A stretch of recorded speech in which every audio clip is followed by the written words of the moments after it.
नमस्कार दोस्तों, हमारी आज की कहानी है बहू ने दिखाया सासू माँ को भविष्य का आईना। शहर से विवाह कर आई आराध्या जब से अपने ससुराल एक गांव में आई तब से देख रही थी घर में उसकी बुजुर्ग दादी सास का अपमान होता हुआ। घर में उसके पति रमेश के अलावा उसकी सास और दादी सास थी, बस 4 लोगों का परिवार। उसने यह बात अपने पति रमेश से कही तो वह बोला, ये घर की औरतों का मामला है, मैं इसमें क्या कर सकता हूँ। आराध्या समझ गई जो कुछ करना है वह उसे अकेले ही करना होगा। जब भी उसकी सासू माँ दादी सास का अपमान करती वह विचलित हो जाती। उसके मायके में उसके पापा और मम्मी तो दादी का कितना ख्याल रखते हैं, और यहाँ एक बड़ी बुजुर्ग का तिरस्कार हो रहा है। वक्त पर खाना न देना, बेवजह बातें सुनाना, चलते हुए ताने कहना।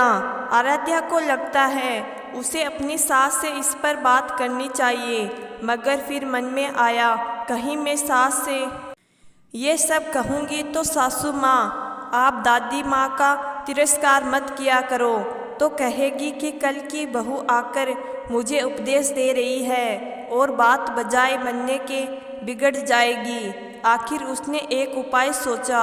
वह रोज अपने काम निपटाकर दादी सास के पास जाकर बैठ जाती और उनके पैर दबाने लगती। आराध्या की सासू माँ ने जब यह नोटिस किया कि आराध्या ज़्यादा दादी सास के पास बैठने लगी है तो यह सब उन्हें पसंद नहीं आया और एक दिन आराध्या को गुस्से से पूछा, बहू तुम वहाँ क्यों जा बैठती हो। आराध्या ने अनजान बनते हुए पूछा, माँ जी कुछ काम है आपको बताइए ना।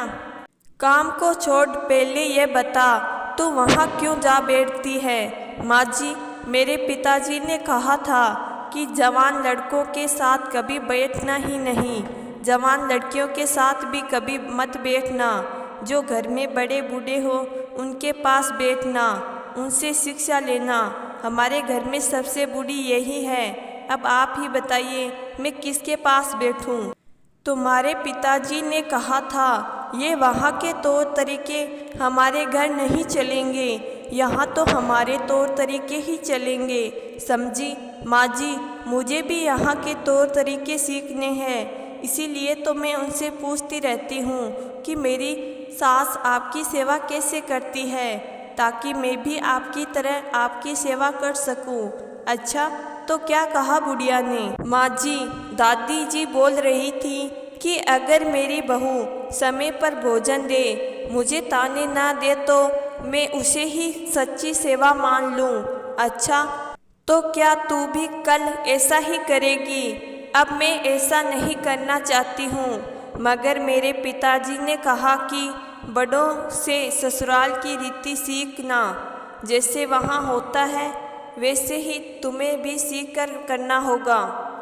आराध्या की बात सुनकर सास डर गई कि ये सब क्या है। यदि मैं अपनी सास के साथ जो बर्ताव करूँगी वही बर्ताव ये मेरे साथ करेगी, ये तो कल मेरे बुढ़ापे में मेरे लिए खतरनाक हो सकता है। अचानक एक जगह कोने में मिट्टी के बर्तन इकट्ठे पड़े देखकर सास ने पूछा, बहू ये मिट्टी के बर्तन क्यों इकट्ठे कर रखे हैं। आराध्या ने कहा, आप दादी जी को ऐसे ही बर्तनों में भोजन देती हो, इसलिए मैंने पहले ही ये बर्तन जमा कर लिए हैं ताकि कल को आपके काम आए। क्या मतलब है, तो मुझे कल को मिट्टी के बर्तन में भोजन कराएगी।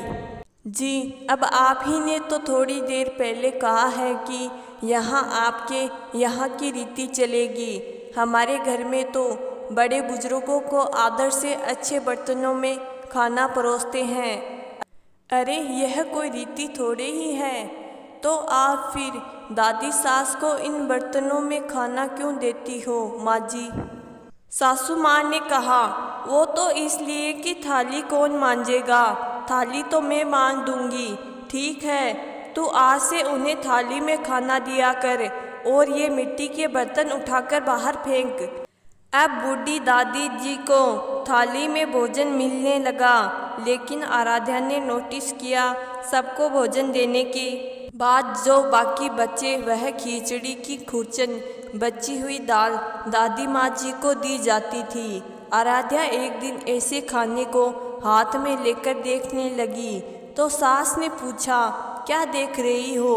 बहू ने कहा, माँ जी, मैं देख रही हूँ कि बड़ों को भोजन कैसा दिया जाता है। ये भी तो यहाँ की रीत होगी। ऐसा भोजन देने की कोई रीत थोड़ी है। मतलब तो फिर आप दादी जी को ऐसा भोजन क्यों देती हो? अरे बूढ़ों को पहले भोजन कौन देने जाए? आप आज्ञा दो तो मैं दे दूंगी। अच्छा ठीक है, तू पहले दादी जी को भोजन दे दिया कर।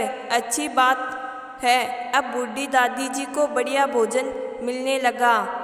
रसोई बनते ही आराध्या ताजी खिचड़ी, ताजी रोटी, दाल साग ले जाकर दादी सास जी को दे देती। दादी माँ जी तो मन ही मन आशीर्वाद देने लगी।